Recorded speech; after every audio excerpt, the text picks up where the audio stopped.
Guys, welcome back to another episode of 0 to 60. So on this episode, we're doing something that a few people have requested lately, and that is doing the INPA brake bleed process on an M54. I have my friend Dylan here. Say hi to the internet, Dylan. Hang on. He loves doing mechanical work. Now, actually, Dylan was here last week when I did my brake bleed. He helped me do it, and legit, as he pulled away, his brake fluid flush light come on. But he does also need to do his rear discs and pads, which is what he's just sorting out now. Once the rear pads and discs are on, we're going to hook it up to INPA, and we'll show you guys the full process on doing the brake bleed. Yeah, because I was pretty impressed with how INPA does it. It is great. You may also notice this car has been on the channel quite a few times. This is what we refer to as the MHD car. It is just running MHD OTS maps. It's got a 5.5-inch intercooler on the front, VRSF 3-inch twin downpipes. It has got basically a straight-through rear muffler. It is now running my Gecko coilovers, which you can't really see, but trust me, it's got my Geckos. It's got my old wheels. It's pretty much my old car. But it's tidy. It is very tidy. And looking forward to seeing what Dylan ends up doing with it as he gets more and more of the bug. Anyway, I'm going to help him get those rear rotors on, and then we'll show you guys the process in INPA. We may drink some beer as well. What could go wrong? All right, so we fitted up the, well, to be honest, and don't hate us guys, but we're not all made of money. These are second-hand rotors and second-hand pads. They've come out of one of our parts cars, and they're in very good condition. Like, there is no lip, and the pads pretty much look brand new, so why not reuse them? But unfortunately, because they've been sitting outside for a while, they were rusty, so I've wire wheeled the rust off, and we've repainted the hats. Now, I know it looks dodgy, and a little bit of paint did go on the disc. However, we did this about 4 months ago.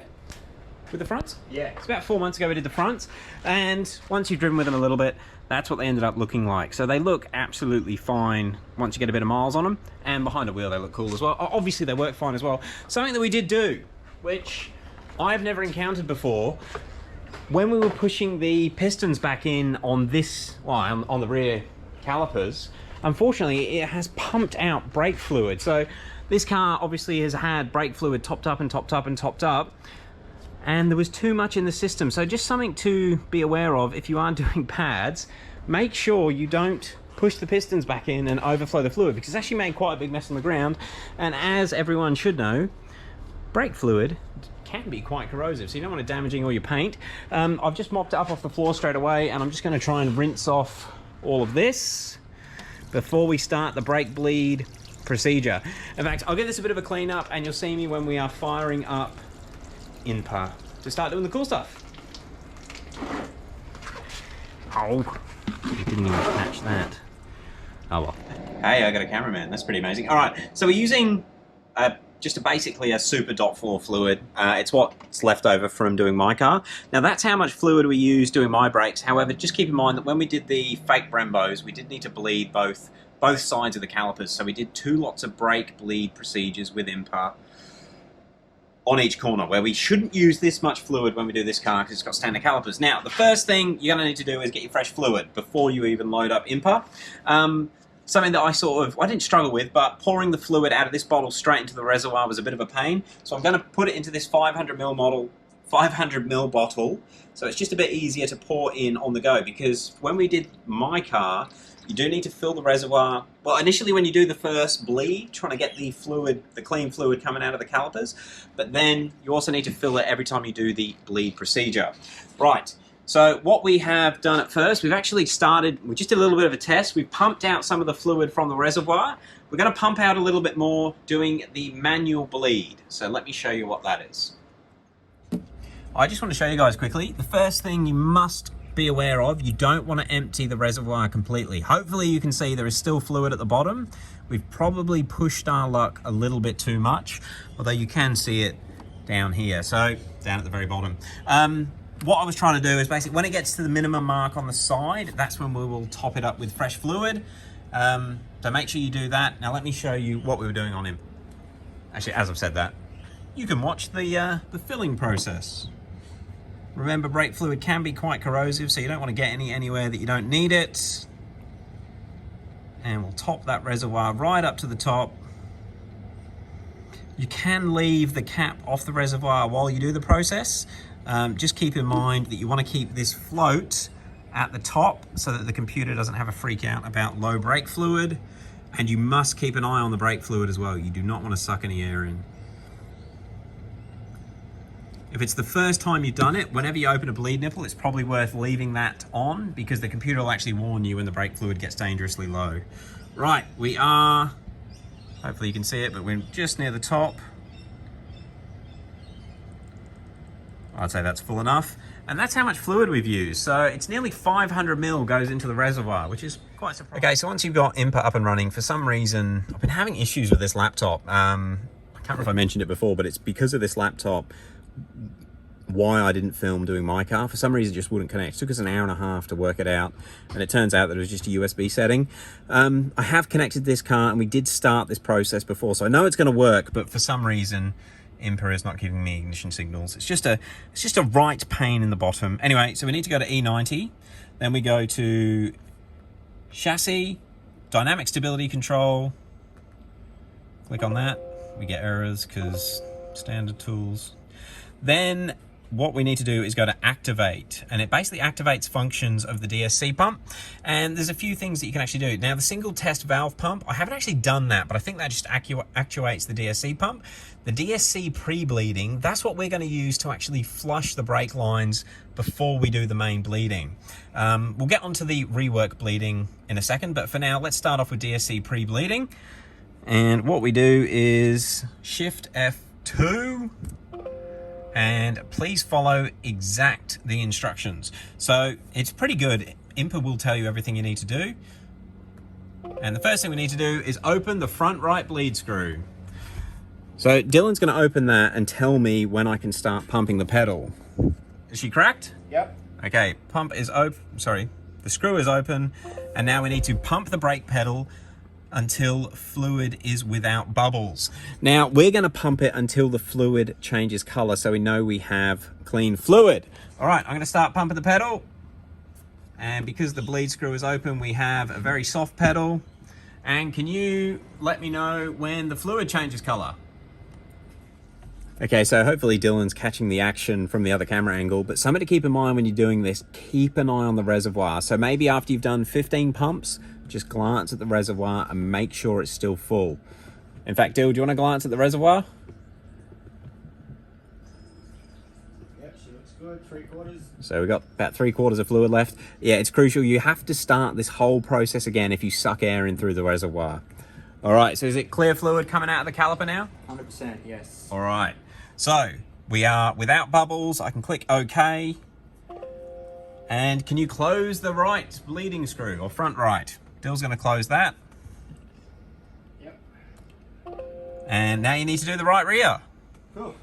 Okay, now luckily for me, I'm sitting here running the laptop. Dill's doing all the hard work. So he's going to go around and open up the right rear, and we'll start this process for the right rear and get clear fluid coming out of there. Now, I think it's probably safe, and hopefully someone can comment on this down below in the comments. I'd say it's safe to say you can get clear fluid coming out of each brake line, then top the reservoir up, and then go on to the next caliper. You probably don't need to check it mid-caliper like I just suggested, but I'm super paranoid about getting air in through the reservoir. So as long as you top that reservoir up when you've got the new fluid coming out of each caliper, you should be safe. Right. And Dill's just looking for tools because you need a smaller spanner. Yeah, interestingly, the front brake bleed nipples are 11 mil and the rear brake bleed nipples are 9 mil on these cars. Anyway, see you a sec. Okay, open that bleed screw. Yep. He's got the screw open, and now we're going to pump the fluid until we get the clear fluid. When you're pumping the pedal, you don't want to smash it like super quick. I'd say just this pace is probably fine. And we will update you once we've got clear fluid coming out of the rear caliper. Now I should say as well, the rework brake bleeding, that does pump through quite a lot of fluid, but if you just basically do front right, rear left, front left, you'll end up with you'll still have old fluid in the front right line. So you do need to do this first, this pre-bleeding, just to get fresh fluid everywhere. It may use more fluid that way, I guess, but I think it's the safest way to do it. If someone's got a better idea, let me know. It may be going over the top, but yeah, basically, if you just start doing the front right, you won't have fresh fluid there because you won't use that whole reservoir straight away. So we'll basically get all the lines full with fresh fluid, and then we'll do the actual proper DSC bleeding, which you'll see in a second. I'm probably not going to film the rear left and the front left. It's exactly what you've just seen for the two other ones. So we'll update you when we come to doing the DSC rework. And Dylan has remembered to just check the reservoir level, which he's topping up. How much went in that time? Half bottle. All right, sweet. Okay, so we've done the pre-bleeding on each corner in the order that it says to do it, and that's the same order that we're going to do the rework. Yeah, the DSC rework bleeding is what they call it. Now, the reason we do what we've just done with this pre-bleeding is to make sure that there's clean fluid in all the lines. So we now have clean fluid at each corner, and the rework bleeding, it does pump quite a few bits more fluid through, or quite a lot more fluid, but it does a really intense, I guess, I want to say flush, I don't know, but it basically just works out any air that may be in the DSC pump, all the lines. You guys are going to watch the process, and I think we're ready to go. Are you about ready to go? Yep, nipples cracked. Okay. You may need to not have it cracked yet, but we'll see. We'll see what it says. Just topping up the reservoir a little bit. Dill's keeping the reservoir topped up. So we got Shift and F3 for the rework of the front right. Front right open bleed screw. We've done that already. Yep. And now the action is about to start. So the ABS pump primes, and it says push the pedal, taking approximately 3 seconds to do so. Release the pedal. We'll go to the wide angle so you can see the pedal. Push the pedal. Release the pedal. Push the pedal. I mean, it's super easy with how you get blue to release, green to push. But you do need to be sort of on your money. Release the pedal.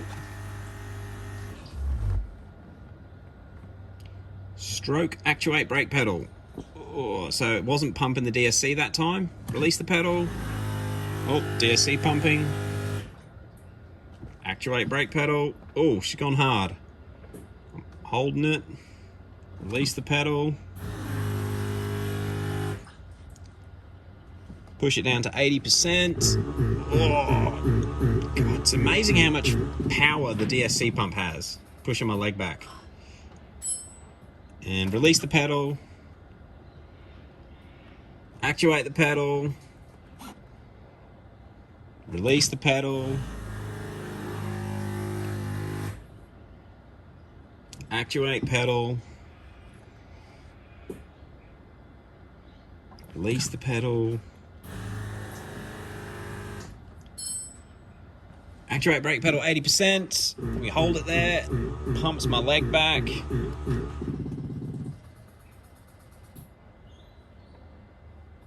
And release the pedal. I think we're nearly done for the cycle. Oh no, more! It's like a leg workout.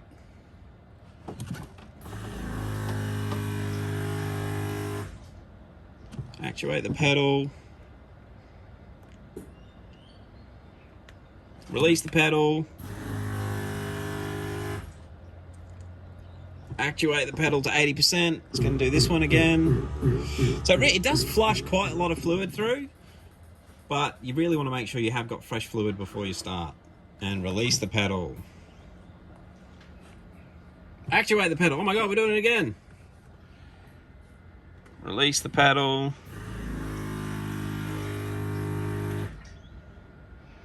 Actuate the pedal. Stroke 2. Release the pedal.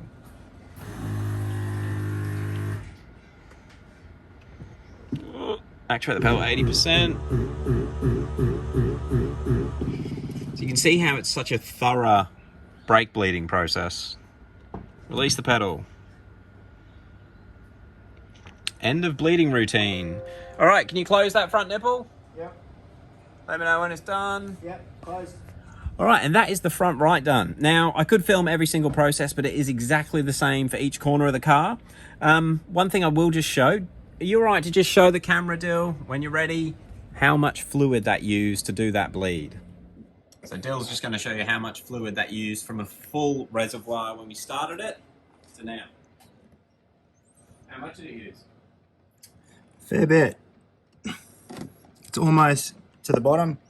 Yeah, so you do really want to top it up. You want to show them the bucket as well? Yep. How much is coming out?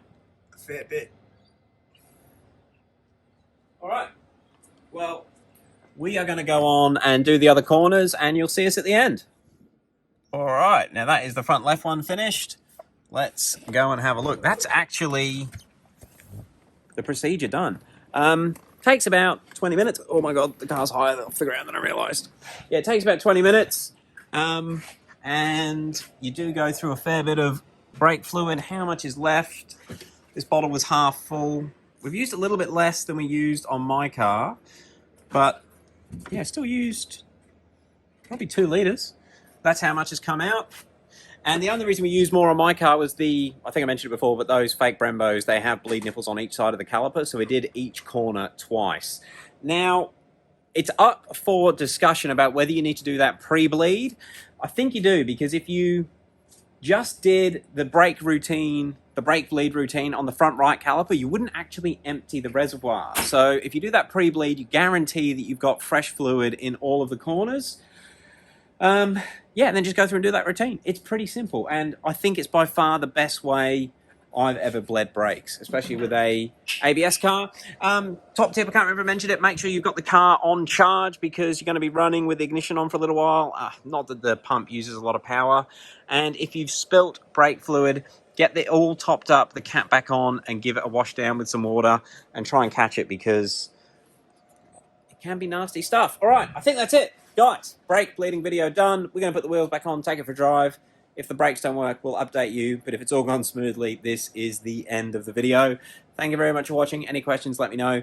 One thing I will just add, when you are doing the process in INPA as well, when you've got basically green, the screen goes green to push the brake down and blue to release it, you must do it within a certain time. If you're not paying attention, like filming, like we were in the first take, you will have to start again. So yeah, just make sure you're paying attention to the screen. You need to push the pedal and release it within a certain time of when INPA wants you. I guess it's just to ensure that air doesn't get sucked back in through the bleed nipple or something. Anyway, we'll end it off there. Thank you very much. Catch you tomorrow. Okay. Oh, I nearly forgot the most important part. We've got to reset the service light. So ignition, well, key in, ignition on. Now the key here is you need to wait for all of the bongs and warnings to go away, which is difficult sometimes on a BMW. Okay, bongs are finished, the warning message from the middle is gone. Now we hold down the trip reset button, and I think you just hold it solid. There we go.